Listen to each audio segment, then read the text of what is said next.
Assalamualaikum warahmatullahi wabarakatuh. Perkenalkan, nama aku Fitri Amelia dengan NIM 102224023. Di sini aku akan memaparkan mata kuliah dari Sistem Informasi Akuntansi bab 1 dengan judul Tinjauan Menyeluruh Sistem Informasi Akuntansi. Berikut penjelasannya. Yang pertama yaitu akuntansi sebagai sistem informasi. Akuntansi merupakan bahasa bisnis yang mana setiap organisasi menggunakannya sebagai bahasa komunikasi di saat menjual barang dengan uang, yang mana disebut dengan menjual ataupun membeli. Akuntansi bisa disebut sebagai bahasa seni, yakni seni bagaimana mencatat, meringkas, melaporkan transaksi bisnis. Dengan kata lain, akuntansi adalah proses pencatatan, pengelompokan, peringkasan, dan pelaporan transaksi bisnis. Lalu yang kedua ada sistem informasi akuntansi dan organisasi perusahaan. Seperti yang telah disebutkan sebelumnya, apa definisi dari akuntansi? Selanjutnya ada informasi. Informasi adalah sistem pengumpulan data yang di organisasi yang dapat mendukung dalam pengambilan keputusan berdasarkan data. Lalu yang selanjutnya ada sistem, yang mana maksudnya adalah sekumpulan sumber daya yang saling terkait untuk bisa mencapai suatu tujuan.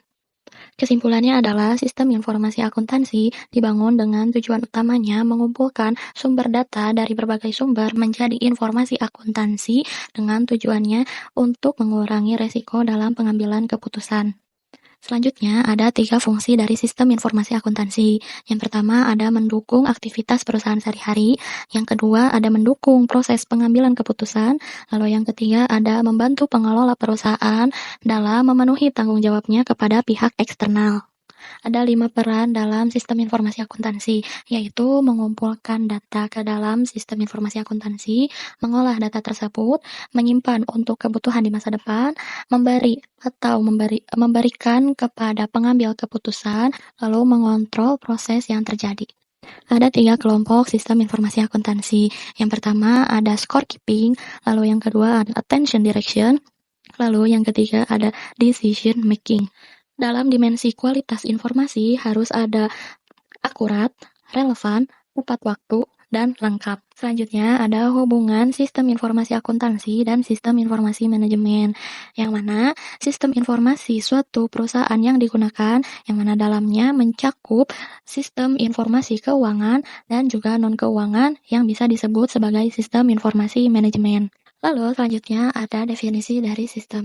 Sistem adalah kumpulan komponen yang menyatu baik fisik maupun non-fisik, yang mana keduanya saling berhubungan dan bekerja sama untuk mencapai suatu tujuan tertentu.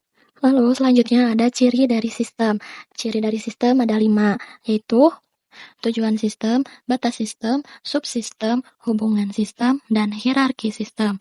Lalu akhirnya menghasilkan input, proses, lalu output. Tujuan sistem yaitu sasaran akhir yang ingin dicapai oleh suatu sistem. Lalu garis sistem merupakan garis abstraksi yang memisahkan antara sistem dengan lingkungannya.